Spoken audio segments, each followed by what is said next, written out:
बंद मुट्ठियों को खोल तू और बेखौफ हो और बोल तू। नमस्कार दोस्तों, लेकर आ गया हूँ बिल्कुल ही एक नए ब्लॉग में आपको। और ये ब्लॉग मेरा जो है वो डेडिकेट उन लोगों को जो लोग अपनी देश और संस्कृति के बारे में कुछ नया जानना चाहते हैं, हर पल कुछ ना कुछ जानना चाहते हैं, अपने देश को बेहतर समझना चाहते हैं। तो इसी संस्कृति और अपने देश की खोज में एक बार निकल चला हूँ दोस्तों, इस बार मैं कुशीनगर की तरफ। जी हाँ दोस्तों, जो जगह हमारे लिए बहुत ही मायने रखती है कुशीनगर, क्योंकि यह गौतम बुद्ध की महानिर्वाण स्थली है और यहीं पे गौतम बुद्ध जी ने अपना आखिरी जीवन के कुछ जो पल थे वो व्यतीत किए थे, और यहाँ उनकी समाधि भी है। अभी जो आप गेट देख रहे हैं, ये गेट जो है वो महापरिनिर्वाण स्थली है। कुशीनगर का गेट बहुत ही भव्य और सुंदर दिखाई देता है। दोस्तों, गोरखपुर से लगभग 53 किलोमीटर पूर्व में स्थित है कुशीनगर, जो कि राष्ट्रीय राजमार्ग 28 है। कुशीनगर में आप जैसे ही अंदर दाखिल होते हैं, बहुत से अंतर्राष्ट्रीय स्तर के मंदिर आपको दिखाई देंगे, जो अभी मैं आपको गेट दिखा रहा हूँ, जिसमें चीन, जापान, बर्मा, थाईलैंड, बहुत से देशों के हैं। ये वह गेट है जिससे आप पूरा कुशीनगर स्थली घूमने के बाद जब आप बाहर निकलते हैं तो, और पगोडा भी यहीं स्थित है। ये वह गेट है जो आर्कियोलॉजिकल इंडिया के अंतर्गत आता है, और खुदाई के बाद बहुत सी चीज़ें जो निकली हैं वो इसी गेट के अंदर अपने अंदर महात्मा बुद्ध के बहुत से रहस्यों को छुपाए हुए आपको मिलेगी। मैं आपको एक बात और बता दूं कि जैसे ही आप अंदर जाएंगे, आपके पास आपका आइडेंटिटी कार्ड होना चाहिए, और यहाँ पे वाहनों का प्रवेश वर्जित है, तो आपको गाड़ियों को जो है बाहर ही खड़ी करना पड़ेगा। अंदर आते ही राइट हैंड साइड में आपको अपना विवरण देना होगा। पुलिस के लोग यहाँ खड़े रहते हैं, और अभी जो शिलालेख आपने देखा उस पर बहुत से वादे किए गए हैं कि आपको शुद्ध जल मिलेगा, आपको जो है प्रसाधन की व्यवस्था मिलेगी। तो अभी आगे चल के देखते हैं हम क्या व्यवस्था है। और मैं आपको बता रहा था कुशीनगर के बारे में, तो यहाँ कई देशों के अनेक सुंदर बौद्ध मंदिर स्थित हैं। इस कारण से यह एक अंतर्राष्ट्रीय पर्यटन स्थली भी है, जहाँ विश्व भर से गौतम बुद्ध के तीर्थयात्री भ्रमण के लिए आते हैं। यहाँ बुद्ध स्नातकोत्तर महाविद्यालय, बुद्ध इंटरमीडिएट कॉलेज, प्रबुद्ध सोसाइटी, भिक्षु संघ, एक्यूप्रेशर परिषद, चंद्रमणि निःशुल्क पाठशाला, महर्षि अरविंद विद्या मंदिर तथा कई छोटे छोटे विद्यालय भी हैं। कुशीनगर के आसपास के क्षेत्र मुख्यतः कृषि प्रधान देश हैं, जहाँ जनसामान्य की बोली भोजपुरी और हिंदी है। ये जो अभी आप दृश्य देख रहे हैं, बहुत ही सुंदर रमणीक स्थान है। आप यहाँ अगर आएंगे तो आप मंत्रमुग्ध हो जाएंगे। मेरा वादा है आपसे, अगर आप कुशीनगर नहीं आए तो एक बार ज़रूर आएँ। पूरे दिन का समय लेके आएँ, क्योंकि कुशीनगर ऐसी जगह नहीं है जहाँ आप 1-2 घंटे में घूम करके चले जाएंगे। घूमने की जगह नहीं है दोस्त, यहाँ आइए और भगवान गौतम बुद्ध के बारे में जानिए, देखिए, क्योंकि उनके बारे में हर एक चीज़ यहाँ आपको मिलेगी।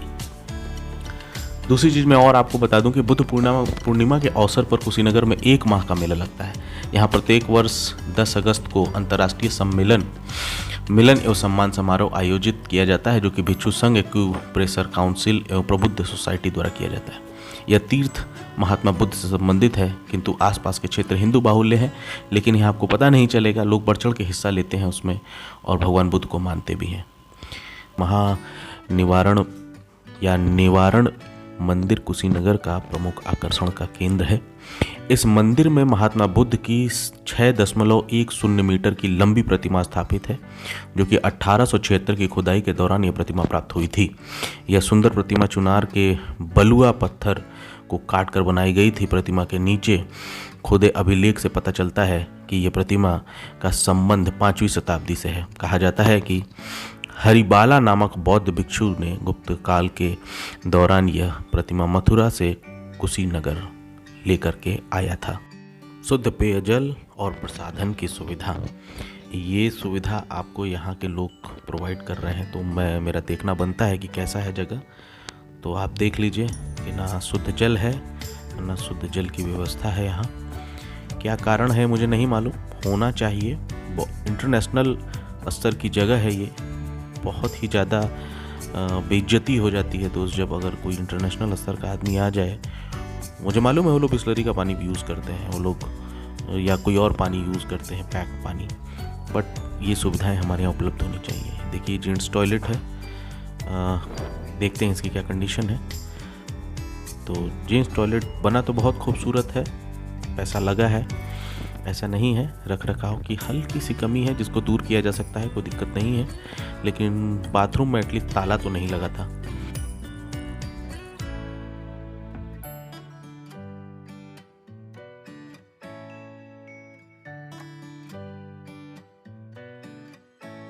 तो हम आगे चलते हैं और जानते हैं कि महापरिनिर्वाण स्थली के बारे में। और इसके बारे में मैं आपको बता दूं कि यह एक प्राचीन स्थान है जिसका श्रेय जो है इसको प्रकाश में लाने का जनरल ए कंगिंघम और LCL कार्लाइल को जाता है, जिन्होंने 1861 में इस स्थान की खुदाई करवाई और खुदाई में 6वीं शताब्दी में बनी भगवान बुद्ध की यह लेटी हुई प्रतिमा इनको मिली थी। इसके अलावा रामाभार स्तूप और मोन्था कुंवर मंदिर भी उन्होंने ही खोजा था। 1904 से 1912 के बीच में इस स्थान के प्राचीन महत्व को सुनिश्चित करने के लिए भारतीय पुरातत्व सर्वेक्षण विभाग ने अनेक स्थानों पर खुदाई करवाई। प्राचीन काल के अनेक मंदिर और मठों को यहाँ देखा जा सकता है। और अभी जो सामने आप देख रहे हैं ये वही मूर्ति है जिसके बारे में अभी मैं चर्चा कर रहा था, जो 1861 में खुदाई के दौरान मिली थी। और भगवान बुद्ध की यह मूर्ति बहुत ही भव्य है और देखने में ऐसा लगता है कि जैसे भगवान बुद्ध यहाँ पर बहुत ही शांति से विश्राम कर रहे हैं। ये तब की फ़ोटो है, ये काफ़ी पुरानी फ़ोटो है मेरी, जब मैं यहाँ आया था। मंदिर से बाहर निकलने में मुझे पता चला कि ये जो मंदिर है, यहाँ परिनिर्वाण मंदिर जो है, इसके पीछे की जो स्तूप है उसका काफ़ी महत्व है। वहाँ पे अस्थियों को रखा गया है भगवान बुद्ध की, ये जो स्तूप है।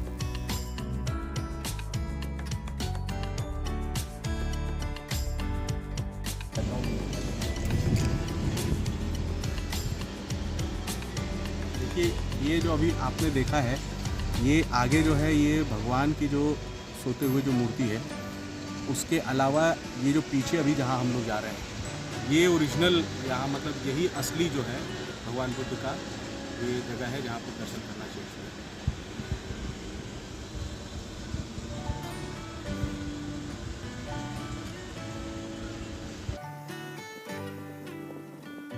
एक और चीज़ कहूँगा, देखिए यहाँ पे साफ साफ लिखा हुआ है यहाँ पे कि स्तूप पर लिखना मना है, लेकिन इतना मना करने के बाद भी यहाँ लोगों ने स्तूप पे ये सब लिखा हुआ है। ये बहुत गलत चीज़ है।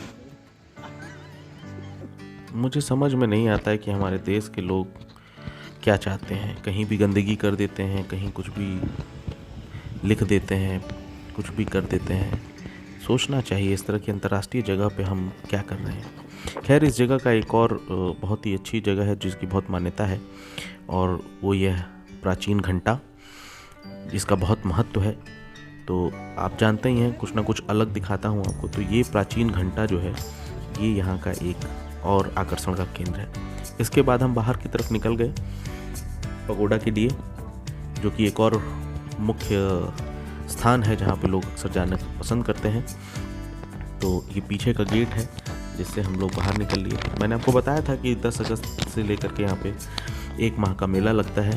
तो ये अब आप मेले वाली जगह पे आप जा रहे हैं। देखिए इस तरह से ये सभी मंदिर और वहाँ मेले जैसा एक पूरा का पूरा मार्केट लगा हुआ है। मेले वाले मार्केट से होते हुए हम जब आगे की तरफ बढ़े तब हम पहुँचते हैं इस बहुत ही भव्य, एक और भव्य पगोड़ा के पास मंदिर। ये भी बहुत ही मान्यता रखता है, बहुत ही खूबसूरत बना हुआ है। आप अगर इस जगह को देखेंगे तो तमाम यहाँ पे बौद्ध भिक्षुओं की मूर्तियाँ बनी हुई हैं, जो कालांतर में कभी ना कभी यहाँ आए और जिन्होंने इस जगह के बारे में दुनिया और देश को बताया। और यहाँ जाने की कोई फ़ीस नहीं लगती। यहाँ जाने के लिए आपको कुछ भी 1 भी रुपये देना नहीं है। आप अंदर आइए, जगह को देखिए और निश्चित करिए गौतम बुद्ध के बारे में जानिए। गौतम बुद्ध कौन थे, गौतम बुद्ध का जो ज्ञान था वो क्या था। तो गौतम बुद्ध के बारे में मैं कुछ चीज़ें आपको बताऊंगा, और साथ ही साथ आप ये मंदिर भी देखते रहें। इसके 8 द्वार हैं, सभी एक एक दिन के हिसाब से, मंडे टू संडे। और साथ में बहुत भिक्षु जो है उनकी मूर्तियां लगी हुई हैं जो कि इस पूरे परिसर की परिक्रमा कर रहे हैं। तो आइए जानते हैं कि कुशीनगर का इतिहास क्या था और यहाँ से कैसे जुड़े हुए थे गौतम बुद्ध।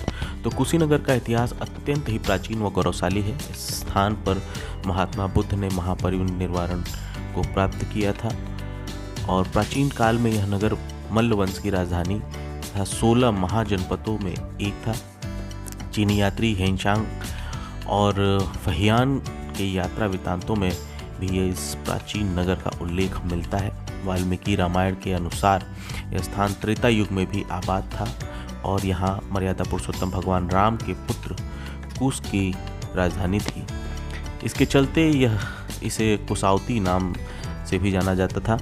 पाली साहित्य के ग्रंथ त्रिपिटक के अनुसार बौद्ध काल में यह स्थान 16 महाजनपदों में से एक था। मल्ल राजाओं की यह राजधानी तब कुशीनारा के नाम से जानी जाती थी। ईसा पूर्व 5वीं शताब्दी के अंत तक या 6ठी शताब्दी की शुरुआत में यह भगवान बुद्ध का आगमन हुआ था यहाँ, और कुशीनगर में उन्हें अपना अंतिम उपदेश देने के बाद महापरिनिर्वाण को प्राप्त किया था। गौतम बुद्ध की मृत्यु कैसे हुई थी इस बारे में कई सारी चीज़ें हैं, लेकिन जो मैंने रिसर्च की और जो मैंने पाया वो ये था कि कुशीनगर के करीब फाजिल नगर कस्बा है जहाँ छठियावा नाम का एक गांव है। किसी ने महात्मा बुद्ध को वहाँ सूअर का कच्चा मांस खिला दिया था, जिसके कारण उन्हें दस्त की बीमारी शुरू हुई और मल्लों की राजधानी कुशीनगर तक जाते जाते वो निर्वाण को प्राप्त हुए। फाजिल नगर से आज भी कई टीले हैं जहाँ गोरखपुर विश्वविद्यालय के प्राचीन इतिहास विभाग की ओर से कुछ खुदाई का काम कराया गया है और अनेक प्राचीन वस्तुएं प्राप्त हुई हैं। फाजिल नगर के पास ग्राम जोगिया जनूपट्टी में भी एक अति प्राचीन मंदिर का अवशेष है जहां बुद्ध की अति प्राचीन मूर्ति खंडित अवस्था में पड़ी है। गांव वाले इस मूर्ति को जोगीर बाबा कहते हैं। संभवतः जोगीर बाबा के नाम से इस गांव का नाम जोगिया पड़ा है। जोगिया गांव के कुछ जुझारू लोग लोक रंग संस्कृति समिति के नाम से जोगीरा बाबा के स्थान पर पास प्रतिवर्ष मई माह में लोक रंग कार्यक्रम आयोजित करते हैं, जिसमें देश के महत्वपूर्ण साहित्यकार और सैकड़ों लोक कलाकार सम्मिलित होते हैं। और अभी जो मैं आपको जगह दिखाने जा रहा हूँ बड़ा रमणीक स्थान है। ये गेट काफ़ी सुंदर, यहाँ भी एक भगवान बुद्ध की अंदर इस जगह पे जो है एक मूर्ति लगी हुई है और जिसको मैंने आपको फ़ोटो में दिखाया, जिसमें मेरी भी फ़ोटो थी। यहाँ एक सरोवर है ये पूरा और इसमें बड़ी बड़ी मछलियाँ हैं। लोग यहाँ उनको दाना वगैरह खिलाते हैं, पूरी ऊपर आ जाती हैं, कई कलर की हैं। बहुत ही सुंदर जगह है और पानी बड़ा साफ़ हुआ करता था। चूँकि बरसात का मौसम हो सकता है इस वजह से ये पानी गंदा हो गया हो, लेकिन काफ़ी सुंदर लगता है। काफ़ी अच्छी जगह है। यहाँ भी आप 5-6 मिनट रुक सकते हैं, 10 मिनट। और अगल बगल दुकानें, और फिर मैंने आपको बताया था कि यही वो जगह है जो आपको एग्जिट गेट जिसे मैं कहता हूँ। और यहीं पे हमारा ये जो पहला पार्ट था वो ख़त्म होता है। दूसरे पार्ट की शुरुआत होगी। दूसरा पार्ट भी मैं बताऊंगा जिसमें ये सारी चीज़ें मैं आपको दिखाऊंगा। देखिए और दूसरा पार्ट ज़रूर देखिएगा दोस्तों, और चैनल को सब्सक्राइब ज़रूर कर लीजिएगा। Thank you so much. मिलते हैं दूसरे पार्ट।